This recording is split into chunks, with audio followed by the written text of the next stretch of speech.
Something stood out during Prince Harry and Meghan Markle's two-day visit to Jordan, and it wasn't what they did, it was who they didn't meet. Despite the high-profile nature of their trip, the Duke and Duchess of Sussex did not have an audience with King Abdullah II, a notable detail in a country where royal-to-royal meetings are often expected during international visits. But before we go any further, welcome back to the channel. If you love in-depth royal analysis, global headlines, and the stories behind the headlines, make sure you hit that subscribe button right now and turn on your notifications so you never miss an update. Your support truly helps this channel grow. Now, let's break this down. This week, Prince Harry and Meghan Markle traveled to Jordan on a humanitarian mission, not as representatives of the British Crown, but in a private capacity. The visit was organized in partnership with the World Health Organization and through their own charity, Archewell.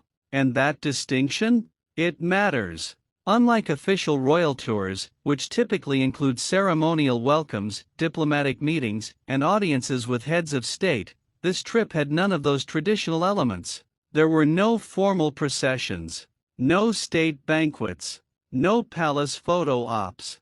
Instead, the Sussexes focused entirely on humanitarian efforts.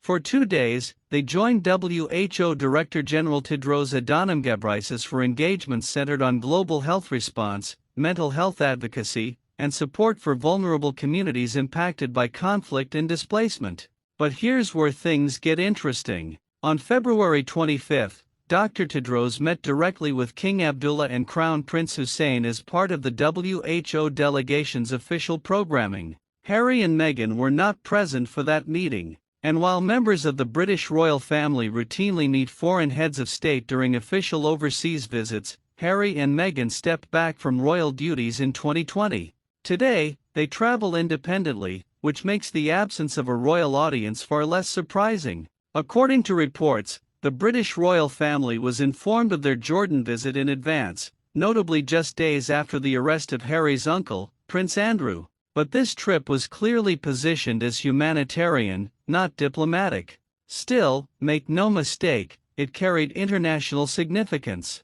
Harry and Meghan visited multiple project sites alongside WHO officials and connected with frontline partners such as World Central Kitchen and QuestScope, spotlighting ongoing relief efforts in the region. On their first evening in Amman, the couple joined WHO officials and British embassy staff at the British ambassador's residence for iftar, the traditional meal marking the breaking of the fast during Ramadan. The gathering was described as intimate and private, ending, according to a statement on Sussex.com, with a renewed sense of urgency and resolve. Now here's where the royal backdrop becomes even more fascinating. The British and Jordanian royal families share long-standing personal and diplomatic ties. In February 2025, King Charles III welcomed King Abdullah to Buckingham Palace, presenting him with the insignia of an honorary Knight Grand Cross of the Royal Victorian Order.